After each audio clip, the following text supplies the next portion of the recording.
Corporation હસ્તકની નગર પ્રાથમિક શિક્ષણ સમિતિ ચોથા વર્ગ કર્મચારી સંઘ દ્વારા 570 કર્મચારી કાયમી કરવા માંગણીનો ઉકેલ લાવવા તારીખ 4 સુધીનું અલ્ટિમેટમ આપ્યું હતું, પરંતુ કોઈ નિવેડો નહીં આવતા ગઈકાલથી અચોક્કસ મુદતની હડતાલ શરૂ કરવામાં આવી છે। આ હડતાલના ભાગરૂપે રિટાયર્ડ મહિલા કર્મચારી ભીખ માંગતા નજરે પડ્યા હતા, જેને શિક્ષણ માટે પોતાનું જીવન આપી દીધું તેવા મહિલા કર્મચારી રિટાયર થઈ ભીખ માંગવાનો વારો આવ્યો હતો। આ વૃદ્ધ મહિલા સાથે હડતાલિયા કર્મચારીઓ પણ જોડાયા હતા।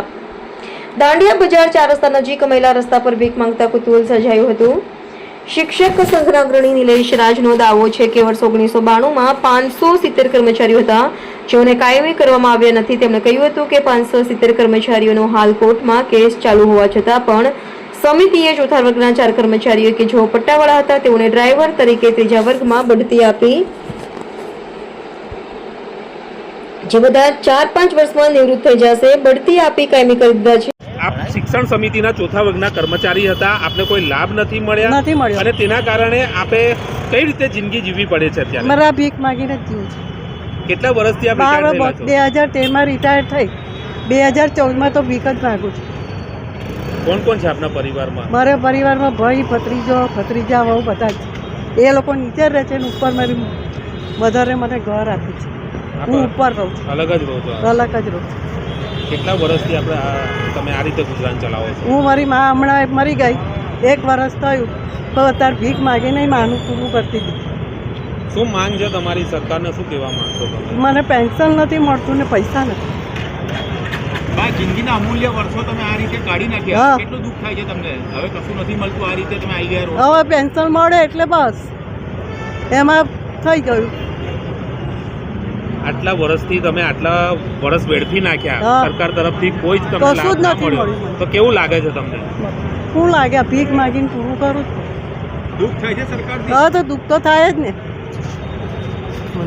શું માંગ છે? હજુ બી હું માધી જ રહેતી હતી ભાઈ, અત્યાર સુધી હમણે હાજી થઈ છું ભાઈ, પણ અત્યાર સુધીમાં કાનનું થાય, માથાનું થાય, મારી માનું ઓપરેશનો 2 કરાયા, માગીને જ પૂરું કર્યું છે।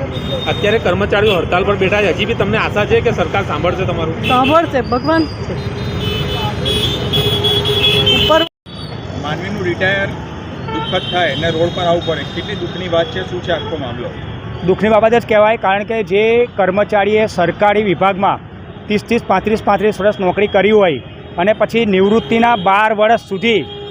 પછી 12 વર્ષ સુધી આવી રીતે 4 રસ્તા ઉપર ભીખ માગી એમનું જીવન નિર્વાહ કરવું હોય છે, તો એ ઘણી દુઃખની બાબત છે।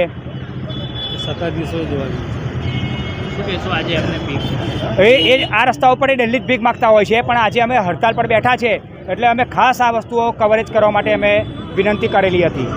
અચ્છા, તમે જે રીતે આંદોલન ચલાવી રહ્યા છો, લાગે છે સરકાર તમારી માંગો, શિક્ષણ સમિતિ તમારી માંગો માનશે? આ રીતે આંદોલન કરશો તો લાગે છે માનવું જ પડશે। અને બીજી એક અમને ટેકનિકલી એ લોકો જે અમને ટેકનિકલી મુદ્દાએ અમને જે રોકતા હતા ને, તો એમને મેં એક ટેકનિકલી મુદ્દો આપ્યો છે કે અમે 570 કર્મચારીમાંથી 4 કર્મચારી જો તમે કાયમ કરતા હોય, એમને બઢતી આપતા હોય, એમને પેન્શન આપતા હોય, તો અમને કેમ નહીં? અને જો એ પ્રમાણે આપવામાં નહીં આવે ને સાહેબ, તો આરટીઆઈની માંગણી કરી છે। એ જે તે ટાઈમે આ 4 જણને કાયમ કર્યા હશે, એમાં જે કસૂરવાર હશે, એમાં મિલીભગત કોર્પોરેશન અને શિક્ષણ સમિતિ બંને છે, અમે લોકો એમની પર કાયદેસરની કાર્યવાહી કરવાના છે સર। કોઈ પ્લાન બી અમલમાં મૂક્યો છે? આ લોકો માનશે જ નહીં તો ચલો આરટીઆઈ બી નહીં, કશું બી નહીં, કોઈ એવો પ્લાન બી અમલમાં મૂક્યો છે કે આ નહીં તો આ બી અમે કરતા નહીં, ડરીએ?